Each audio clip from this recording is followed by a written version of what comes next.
Ce qui est vrai et ce qui est sûr, c'est la première partie, c'est l'accident, c'est l'hospitalisation, c'est les victimes, les 3 victimes. Ça, c'est sûr. Après, il est mis en examen le chef d'inculpation, enfin le chef de l'appellation de la mise en examen et risque d'évoluer juridiquement dans le temps en fonction des critères de la vitesse du véhicule et d'un certain nombre de choses. Et j'ai envie de vous dire que les choses commençaient à se calmer. Il y a eu une décision judiciaire puisqu'il a été placé sous bracelet électronique. Le juge de la liberté et de la détention a privilégié de le soigner plutôt que de l'enfermer dans une prison. Et donc les choses étaient en train de s'apaiser lorsque samedi, un homme de 28 ans appelle, alors il appelle pas le service de police qui est en charge de l'enquête, il fait le 17. D'accord. Et là, il s'explique au téléphone, il dit « Je suis un ami ou un ancien ami », il n'est pas si ancien que ça parce qu'ils se sont vus le 14 janvier, « Je suis un ami de Pierre Palmade, j'ai des révélations à faire, il y a des choses horribles concernant, il détient des vidéos pédopornographiques et il aurait... enfin, il se vante en tout cas, il dit qu'il a eu des relations avec des enfants, qu'il avait des enfants, un enfant de 7 ans et un enfant de 9 ans à cette disposition.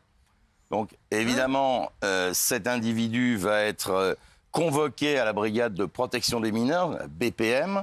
Là, c'est à Paris, donc ça fait un 3e service de police qui s'occupe de Pierre Palmade. Commence à faire beaucoup. Cet homme est entendu. Il explique que le 14 janvier dernier, il était en compagnie de Pierre Palmade, que Pierre Palmade lui aurait dit que pour assouvir ses fantasmes, il avait à sa disposition la possibilité d'avoir 2 enfants, un de 7 et un de 9.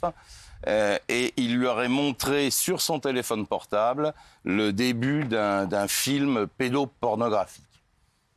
Et les choses s'arrêtent là. Évidemment, le parquet de Paris ouvre immédiatement une information en urgence, saisit la brigade de protection des mineurs et ils vont aller faire une perquisition au domicile parisien de Pierre Palmade, qui est dans le 3e arrondissement.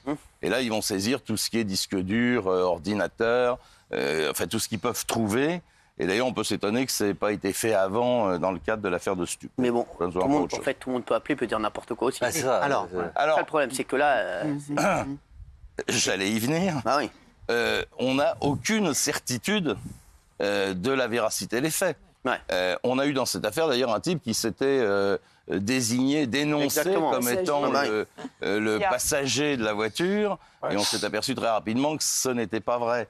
Alors, est-ce que on est sur un gros mythomane qui raconte n'importe quoi? C'est une possibilité. Ah oui. Quelqu'un qui veut nuire à Pierre Palmade, c'est aussi, une possibilité, bien sûr. Aussi. Bien sûr. Après, peut-être que Pierre Palmade a dit des choses dans un état second, sans aller jusqu'au bout des choses, sans qu'il y ait de passage à l'acte. Enfin, toutes les possibilités sont encore ouvertes aujourd'hui. Est-ce que là, c'est pas aussi, je vous dis la vérité, un acharnement? Voilà, on l'a tous dit ici. Ce qu'il a fait, c'est inadmissible. Tout le monde l'a dit, tous ses amis. Mais là, est-ce qu'il n'y a pas une sorte d'acharnement? Et là, n'importe qui va appeler, l'info va être reprise partout. Parce que là, aujourd'hui, je vous dis, le problème qu'on a, c'est qu'on ne sait même pas si cette info est vérifiée ou pas. Moi, j'ai vu plein de gens aujourd'hui, dans l'après-midi. Tout le monde m'a dit, c'est quoi cette histoire de Pierre Palmade qui aurait des images pédopornographiques? Rien n'a été prouvé, on ne sait rien. Mais tout le monde, dans la tête des gens, maintenant, c'est aussi, ça y est, il aurait des images pédopornographiques. Oui. Bien sûr, parce que les gens se demandent aussi pourquoi, si cette soirée a eu lieu le 14 janvier, pourquoi est-ce que, curieusement, l'homme a attendu après l'accident pour se manifester? Donc c'est pour ça, Cyril, que les enquêteurs veulent vraiment savoir exactement ce qui s'est passé. Il y a eu une première perquisition dans le 3e arrondissement. Aujourd'hui, une deuxième perquisition. Ils sont retournés à la maison de Pierre Palmade à Célie-en-Bière pour saisir de nouveau du matériel. Alors, tous les ordinateurs, les écrans, ils ont pris le téléphone aussi de l'homme qui s'est manifesté, prénommé Patrick, pour vérifier. Et la vidéo aurait été envoyée à certaines rédactions. Absolument, c'est exactement. C'est quoi cette histoire? Alors, effectivement, dès le début, l'homme a dit je ne suis pas seul, il y aurait un autre homme qui aujourd'hui se serait manifesté également, et certains médias, dont un média, dont on n'a pas le nom là ce soir à cette heure-là, auraient eu cette vidéo. Voilà, possiblement encore, je mets plein de guillemets, Pierre Palmade regardant, ça pourrait être ça sur la vidéo, Pierre Palmade qui regarde lui-même une vidéo pédopornographique. Donc voilà où on en est. Pour le moment, il n'y a pas de charge retenue, il y a une enquête et il est très possible, il est même probable que Pierre Palmade soit entendu très bientôt pour cette affaire. Alors, il y a d'autres choses, vous allez voir qu'on va vous montrer, parce qu'il y a plein de choses qui sont sorties aussi, mais juste, on voudrait voir la dernière sortie de Pierre Palmade. Elle a été dévoilée hier et a été tournée vendredi soir. Voilà, c'est la vidéo qui pose question ces dernières heures, celle où l'on voit Pierre Palmade pour la dernière fois. Regardez. Voici l'image la plus récente d'un Pierre Palmade dans la tourmente. Vendredi soir, c'est par une porte dérobée qu'il est sorti du tribunal de Melun, mis en examen pour homicide et blessures involontaires, aggravé par l'usage de stupéfiants. Non, pas ça. Ils comprennent rien en régie, oui. Alors, cette sortie de Pierre Palmade a fait beaucoup parler, pour des tas de raisons. Il sort tout seul, il prend un taxi, donc il va très certainement vers le contrôle judiciaire. Et son attitude aussi, beaucoup de gens sur les réseaux sociaux ont dit... Et on a vu sur des réseaux sociaux, j'ai vu une photo passer, moi. Voilà, on voyait, il y a plein de trucs qui sortent là. Plein de trucs qui sortent. Ils sont là, bah oui, mais ils dorment là, en régie, oui. Donc c'est vrai que cette vidéo a fait beaucoup parler parce que certaines personnes l'ont trouvé, entre guillemets, un peu décontracté, etc. Bon, c'est un homme seul qui va se rendre à son contrôle judiciaire. Personnellement, je ne vois pas dans son attitude de scandale à dénoncer. Voilà, je vous le dis très clairement. Je ne sais pas si Michel a... Voilà. Le fait qu'il soit seul. Ouais. Oui. Il monte seul dans un taxi. Oui. Moi, cette image, Ah oui je la trouve Qu'est-ce qui se hallucinante. passe? Non, mais je dis dans le contexte, avec tout ce qu'on... Il n'est pas accompagné par qui que ce Il soit. prend le Pas des taxi policiers, ça tranquille, tout seul, mais je trouve ça incroyable. Même ne serait-ce que pour sa protection à lui, parce que... Et il n'est pas placé en détention, donc il y a des moments où il peut sortir. Oui. Non, mais oui, Jean-Marie, tiens. Bah, il y a juste le chauffeur du taxi, il n'y a pas de policier qui l'accompagne. Si, ils sont en civil. Là, tu vois. Mais il rentre pas dans la voiture. J'ai pas vu de policier qui l'accompagnait. Oui, moi non plus, mais maintenant, c'est la question que je pose. Il va à son contrôle judiciaire. S'il n'y va pas, il va aller en prison. Oui, donc, mais c'est lui qui dit vous m'emmenez à mon contrôle judiciaire. Il n'y a pas quelqu'un qui l'emmène? Non, mais il n'est pas en détention. Il donne un rendez-vous, il a des horaires où il peut sortir, où il peut. Ah oui, les mecs. C'est pas. C'est comme ça, il n'est pas en détention. Non, elle n'est pas finie. Il n'est pas... Juste les chéris. on n'a pas- Il est où, la Pierre Palmade, alors? C'est quoi l'histoire? Pierre Palmade, il est dans un hôpital à Villejuif. D'accord, et donc c'est lui qui appelle lui-même son Uber et qui va direct au contrôle judiciaire. C'est ça probablement. l'histoire? Voilà. Voilà. Son C'est ça avocat. qu'il veut dire, Bah, voilà. Donc c'est ça. Bah oui. Donc il sort de l'hôpital, il dit je vais à mon contrôle judiciaire et il rentre à l'hôpital. Oui, mais ça Ah, rentre il est dans les clous par rapport aux horaires. Je pense que j'ai pas le détail de son contrôle judiciaire, mais s'il le fait, surtout avec les caméras à l'extérieur, c'est qu'il peut le faire. Bien sûr. Surtout s'il va pour son contrôle judiciaire. Parce que si on viole le contrôle judiciaire, c'est la casse-prison immédiatement. C'est ça, oui. Donc il n'a pas, à mon avis... Dans les prochains jours, il va se passer quoi? Il peut aller en prison dans les prochains jours ou il va rester à l'hôpital? Il y a eu un appel de la décision du ça, JLD, bien arrivé, ça va venir là d'ici la fin de la semaine. C'est là, Le parquet de Melun... ce sera vendredi 24 février à 9h. Voilà. Ça va être examiné. Oui. Le parquet de Melun souhaite qu'il soit incarcéré. Donc le degré au-dessus de ce qu'il a aujourd'hui. Donc on verra bien ce que dira son avocat, ce que dira le JLD et quelle sera la décision. Et Sur les perquisitions, il y a eu quoi de... Alors, matériel informatique, Ouais. ordinateur... Ces perquisitions, c'est suite à l'appel. Absolument. Donc il n'y aurait pas eu d'appel, il n'y aurait pas eu de perquisition. Non, dans le domicile du 3e arrondissement, c'est suite à l'appel C'est lié ça. aux possibles vidéos pédopornographiques. Et la nouvelle perquisition à son domicile de Célie-en-Bière est également liée à ça. C'est-à-dire que la première fois, ils avaient pris tout ce qui concernait la première affaire. C'est deux affaires. Exactement. Et là, les effets sur la personnels. 3e affaire, ils ont saisi le matériel, les écrans, la téléphonie, pour essayer de trouver la trace de ces fameuses hypothétiques vidéos. Voilà. Si elles existent. Si elles existent, exactement. Alors, Qu'en est-il pour les deux qui avaient fui la voiture? Parce qu'on entend des versions incroyables. Ils ont dit qu'ils ne savaient même pas qu'ils s'étaient même pas rendu compte qu'il y avait un accident. Ah oui, l'avocate, c'était surréaliste sur BFM. Non, mais c'est quoi l'histoire? Alors, est-ce qu'on l'a, l'avocat sur BFM? Est-ce qu'on peut le voir? S'il vous plaît, merci. L'avocat d'un des fuyards. Parlez. Il n'a pas pris la fuite, c'est que l'autre passager lui a dit « on y va, suis-moi » et il a suivi. Comme je vous l'ai dit, je suis même pas sûre que mon client ait eu conscience qu'il y avait un accident et quand bien même en extrapolant il l'aurait su, il n'aurait pas pu apporter les secours nécessaires, il n'a pas fui ses responsabilités. On était sur une route qui était sombre, on était sur une route qui est totalement sombre, sans éclairage. Mon client voyait tout noir, avait des acouphènes et non, sur le moment, il n'a absolument pas vu qu'il y avait eu un accident. Il était vraiment totalement déboussolé.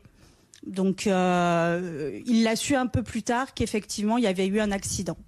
Alors, elle affirme également que son client n'était pas du tout un escort boy et qu'il n'y avait pas de relation tarifée entre eux. Regardez. Votre client est-il ce qu'on appelle un escort boy? Absolument pas. C'est, et je l'ai répété il y a quelques instants, un excellent ami de Monsieur Palmade. Ils avaient d'excellentes relations, de confiance. L'un et l'autre parlaient énormément entre eux. Et c'est tout. En fait, non. Il n'y avait pas de relation tarifée, ce genre de choses. Et il y a eu un témoignage ce week-end. C'est le chauffeur de taxi qui a transporté les fuyards juste après l'accident, qui les a emmenés sur Paris. Écoutez ce qui s'est passé dans la voiture. Ils ne savaient pas où aller et tout le trajet, ils ne se parlaient pas. Il était un peu bizarre. L'ambiance était chelou dans la voiture. Il me dit, écoutez, on va viser Max Darmois, porte de la Chapelle. Je me suis arrêté ici et voilà, ils m'ont dit merci, au revoir, au revoir. Alors, ils avaient chacun un sac qu'ils ont gardé avec eux-mêmes. Ils n'ont pas voulu le mettre dans le coffre. Par moment, ils chuchotaient, mais sinon, tout le voyage, ils ne se sont pas parlé. Le grand Black, il était tout le trajet sur son téléphone. Mais par contre, l'autre, il avait l'air d'être fatigué, un peu choqué. Il était, voilà, dans la voiture, détendu, voilà, avec des lunettes de soleil en pleine nuit. En fait, ils ont pris une douche, ils se sont rafraîchis, ils ont changé leurs habits, tout ça. En fait, ils sont montés frais dans la voiture, entre guillemets. Ça sentait pas du tout de l'alcool, ça sentait pas, voilà, quelque chose de bizarre. Alors. Pour la déclaration de l'avocate, les mots me manquent pour les commenter. Ah oui. Oui. Ah oui. Si moi j'en ai un, c'est honteux carrément. C'est... Comment peut-on soutenir un tel système de défense quand on a vu les images des véhicules, ou alors ils étaient complètement défoncés. Mais enfin, même défoncés, enfin, ils ont réussi à partir. Ils étaient quand même très structurés. Et ils ont réussi à retrouver la maison de Pierre Palmade. Ils ont ramassé leurs affaires. Ils ont appelé un taxi sur le compte de Pierre Palmade. Donc, ils ne sont pas totalement désorientés. Et nier l'évidence et dire qu'on n'a pas remarqué qu'il y avait un accident, j'ai envie de vous dire que c'est un petit peu se foutre de la gueule du monde. Alors, donc il est en cours de 3 enquêtes, j'ai dit Pierre Palmade. Oui. Détention d'images pédopornographiques, maintenant, c'est ça la nouvelle enquête. La nouvelle enquête, donc voilà. Deuxième enquête, homicide et blessures involontaires, bien sûr. Et troisième enquête, trafic de drogue. Ça vient de tomber aussi. Donc trafic de drogue. Le parquet de Melun a ouvert une enquête supplémentaire pour trafic de drogue, compte tenu du dépistage positif de Pierre Palmade et des 2 fuyards qui ont reconnu avoir consommé des stupéfiants. Alors, toute la problématique au niveau de la drogue, c'est d'où vient la drogue, qui a acheté la drogue, qui a fourni la drogue pour cette soirée.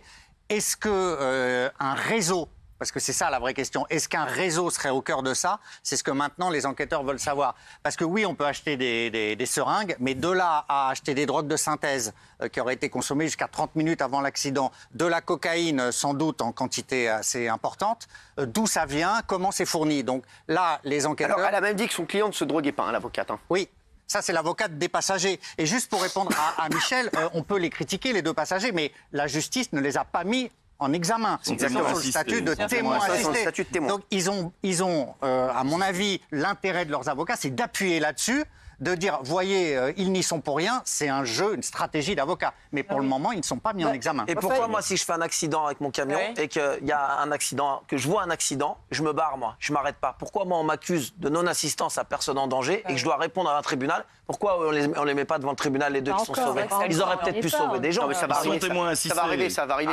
Sans témoin assisté. T'inquiète pas, mon chéri, ça c'est sûr. Ça va être au cours d'enquête. Quoi qu'il arrive, il va... Parce qu'il ne faut pas dire aux gens qui nous regardent que tu peux te sauver. T'inquiète pas, mon chéri, ça va arriver. Ça je Il y en te a le un dis. qui est sans papier, donc on ne sait pas où il va être. Non, en fait, mais- ça et- arrivera. Et le deuxième qui a été condamné à 1 an. Oui, c'est ça, le deuxième. Attendez, on oublie un léger détail, c'est que le deuxième a été condamné à 1 an de prison avec sursis probatoire. Il ne devait pas, parmi ses contraintes, rentrer en contact avec Pierre Palmade. On le retrouve dans la voiture C'est ça. avec Pierre Palmade et on le lâche fait dans des la soirées nature. avec On marche sur la tête. Ouais. Moi, je trouve que cette histoire, on découvre chaque jour à quel point la justice marche sur la tête. Vraiment, c'est hallucinant. On dit, il y a une grosse zone d'ombre sur cette affaire que j'aimerais quand même qu'on lève ce soir. Parce que personne n'en parle. Et c'est vrai qu'il y a quand même un énorme problème autour de l'affaire Pierre Palmade. Je suis désolé de vous le dire. 2 autres personnes. Et à un moment, il y a 2 autres personnes Dans la maison. chez Pierre Palmade. C'est eux qui ont dû nettoyer tout ce qu'il y avait à nettoyer. Et eux, Ça y est, on en parle. on ne sait pas qui c'est. Qui sont-ils On n'en parle pas. Personne n'en parle. C'est il n'existe vraiment- plus. Ah non, mais c'est vrai, c'est l'omerta totale. Donc, et c'est vrai que. On sait tout sur tout le monde. Voilà, c'est ça, sauf ouais. sur ça. Alors, Et ça n'existe même plus, on n'en parle même plus en fait. Dites la C'est un vérité, sujet. Michel, il y a une couille dans le potage. Il peut y avoir possiblement une couille dans le potage. Non mais, sérieux. Non mais, excusez-moi de vous dire ça. Non mais, on est d'accord. Oui. Il y a un gros problème sur ça. Oui. Mais comment Oui, on il y a l'explique un problème en Qu'est-ce même non, mais temps. quelles seraient les possibilités pour nos téléspectateurs C'est incroyable. Gilles, Alors, Des gens connus. déjà, il y a le nombre. c'est ça. Combien de personnes? Maintenant, certains, voilà, on dit 2 personnes. Une des avocates disait finalement, il n'aurait peut-être été la majorité du temps que 3. Après, la grosse question, Cyril, qu'on doit aborder, c'est qui étaient ces personnes? Ont-ils nettoyé? Ont-ils été accompagnés dans le nettoyage? Et sont-ils protégés? C'est-à-dire, sont-ils assez connus pour qu'on n'ait pas envie de les identifier? Voilà la c'est question ça. que tout le monde se C'est pose. la question que tout le monde se pose. C'est ça. Et j'ai pas voulu poser. Est-ce que Ah, voilà, on va pas se raconter d'histoire. c'est ça, non mais c'est ça. Est-ce qu'il y aurait des gens fils d'eux ou des personnalités telles qu'elles seraient protégées? Sans dire les noms. Pardon. Non, Sans dire- je l'ai. Est-ce que vous avez entendu quelque chose? On a entendu que ça pourrait être des fils de personnalité. Moi, c'est ce que j'ai entendu. Non, mais C'est sans tout. dire, d'accord. Je mets des conditionnels absolus. Voilà, Mais exactement. On dit qu'il pourrait y avoir une sorte de D'omerta. protection, non pas divine, mais une protection autour de 2 personnes que certains n'auraient pas intérêt à identifier. Voilà, c'est tout ce que je sais. Je ne sais pas si Michel Oui, mais a après, ces c'est des infos. rumeurs. Alors après C'est- je vous oui, dirai, oui, oui, il y a un j'ai- truc, tomber on dans la entend sphère, toutes les bien sûr, rumeurs bien sûr, sur cette bien affaire. Non, mais la question, c'est est-ce qu'ils étaient vraiment 3 ou 4? Donc il n'y ça, avait pas que ça. les 2 fuyards. Bah, et il n'y était Pierre pas, lui. Hein. Palmade. Non, mais bien sûr. Il n'y était pas. Il n'y était pas, lui. Hein. Non, mais les deux Lui, il fuyards, était tranquillement à la rédaction du Nouveau Détective en train de chercher Non, une mais les loupe. 2 fuyards et Pierre Palmade ont dû parler, ont dû dire Ah oui. qui y avait Non, dans il a cette raison, elle a soirée. raison, Ah, Gégé. Il n'y aurait pas parce que plusieurs couilles dans le potage. Ouais. Il y en a Est-ce qu'il y a peut-être pas des qu'une. caméras Est-ce que ce dans serait la plutôt maison pas un potage aux couilles? Non, mais dites-nous. En même temps, aujourd'hui, c'est vrai que c'est compliqué dans une procédure judiciaire de cacher Ouais. un Ouais. ou 2 individus. On a vu des affaires criminelles importantes où des gens connus étaient figuraient et ils ont été confondus, entendus et accessoirement écroués. Donc, il faudrait vraiment que ça soit quelqu'un de très, très, très, très important, mais j'ai du mal à y croire, si vous voulez. Bien sûr. Alors peut-être qu'au départ, on a eu de mauvaises informations et qu'effectivement, Bien ils sûr, mais étaient c'est ça le que truc. 3, C'est qu'on entend c'est-à-dire tout et les 2 n'importe quoi. fuyards Possible. et Pierre Palmade, et que les 2 autres n'ont jamais existé, ou ils sont peut-être venus avant, ils étaient déjà repartis. C'est possible. Mais j'ai du mal à imaginer aujourd'hui, en 2023, Je vous le parce qu'on confirme, on a est en 3 2023. services de police maintenant quand même sur le truc. Il y a les gendarmes, la police de Melun, le commissariat de Melun, et maintenant la brigade de protection des mineurs qui fait partie de la préfecture de police de Paris. Donc Après, en soi, ils ont le droit d'être dans la maison s'ils n'ont rien fait, mais il ne faut pas Bien qu'ils aient sûr. nettoyé.